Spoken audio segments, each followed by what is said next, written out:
Agréablement surpris, j'ai été vraiment agréablement surpris. Je suis venu ici il y a 3 semaines et effectivement, il y a 3 semaines, pratiquement rien n'était fait. Je crois qu'il faut féliciter vraiment les ouvriers qui ont œuvré durant 3 semaines. Je pense nuit et jour pour nous livrer un bijou comme ça. C'est vrai que la pelouse est un peu dure, mais honnêtement, c'est une bonne pelouse. Je crois que c'est très bien pour pratiquer un bon football. Extraordinaire, je crois que tous les Thiessois sont sortis aujourd'hui, ils sont arrivés en masse pour venir supporter l'équipe du Sénégal et ça c'est très intéressant. Ce qu'on demande, c'est avoir tout cet engouement derrière cette équipe nationale. Je crois que les jeunes sont arrivés, la jeunesse de Thiès est sortie.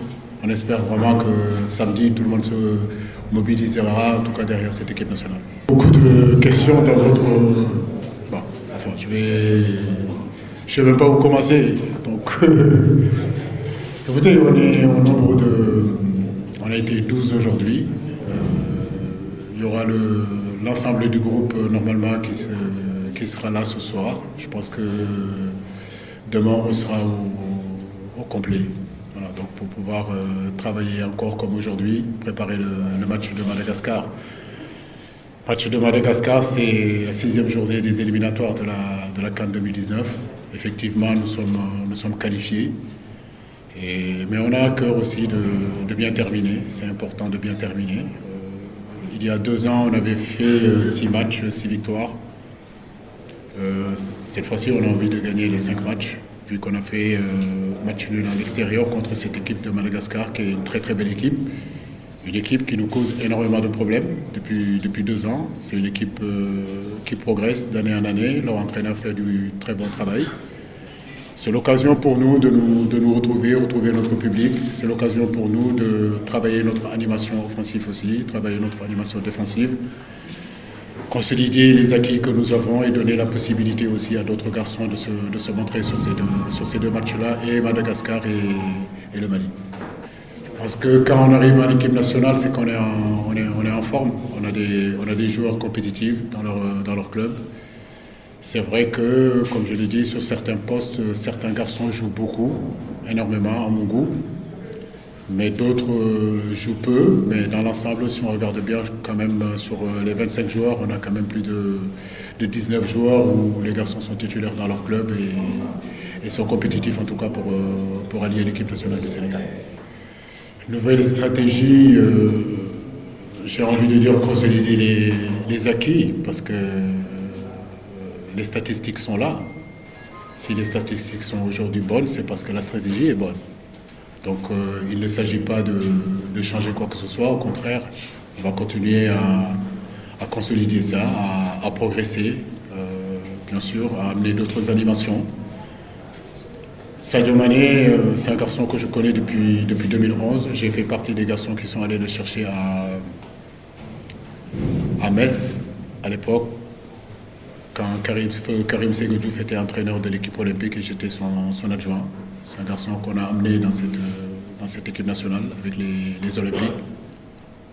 C'est un garçon, au bout d'1 heure d'entraînement, on sentait qu'il avait quelque chose au-dessus des autres, tout simplement.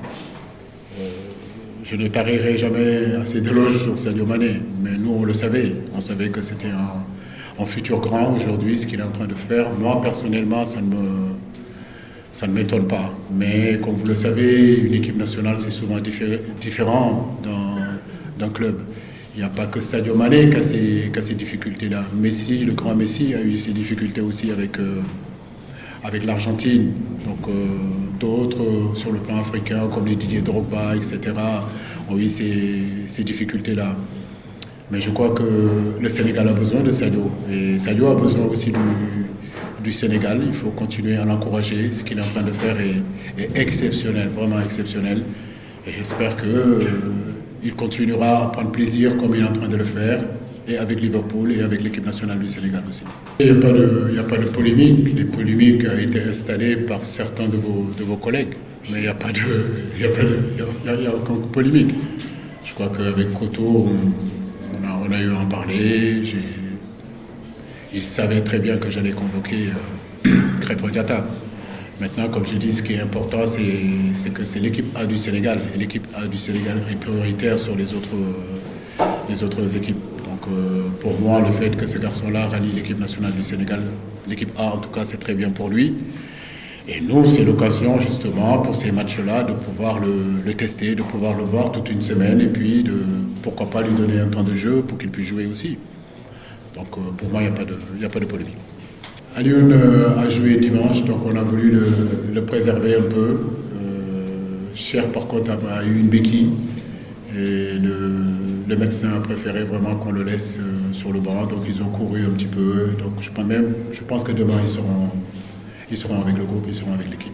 Ça ne cause pas de problème. Après, comme j'ai voulu le dire, j'ai une philosophie et cette philosophie est que j'aimerais faire jouer un gaucher à gauche, mais depuis pratiquement plus d'1 an, Sabaly évolue à ce poste-là et il fait de très belles choses.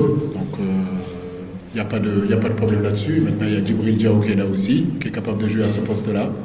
Il a été formé en tant qu'arrière-gauche. Donc le maître arrière-gauche aujourd'hui, c'est zéro problème pour Djibril, il connaît ce poste-là. Donc il n'y a pas encore problème. Effectivement, depuis le départ, depuis la blessure de Pape Soiré, c'est un peu compliqué à ce poste-là. Il y a beaucoup de joueurs qu'on a essayé à ce poste-là. Donc nous allons continuer à regarder d'autres jeunes qui vont arriver. Mais aujourd'hui, je crois que Sabaly tient bien son rôle sur son côté gauche là aussi. Écoutez, nous on rêve tout le temps. Moi, je rêve toujours grand. J'ai toujours été comme ça. Je crois que les joueurs continuent à rêver. Et comme j'ai dit, c'est un rêve. Et il faut faire ce qu'il faut pour que ce rêve devienne réalité. Ça dépend de nous. Mais nous savons que nous allons aussi vers une Coupe d'Afrique qui sera âprement disputée. Donc nous y serons en tout cas avec beaucoup d'humilité, mais aussi avec beaucoup de confiance. Le Sénégal reste le Sénégal. Aujourd'hui, on est respecté partout dans le monde. Je le répète et je le dis, il nous faudra peut-être ce grain de chance qui nous fuit depuis un bon bout de temps. Et si on arrive à l'attraper, à mon avis, on pourra faire quelque chose de bien. Mais je crois que d'autres équipes aussi, je ne le dirai jamais assez, d'autres équipes sont bien outillées aussi pour cette Coupe d'Afrique. Donc allons-y avec beaucoup d'humilité et beaucoup de respect à nos adversaires.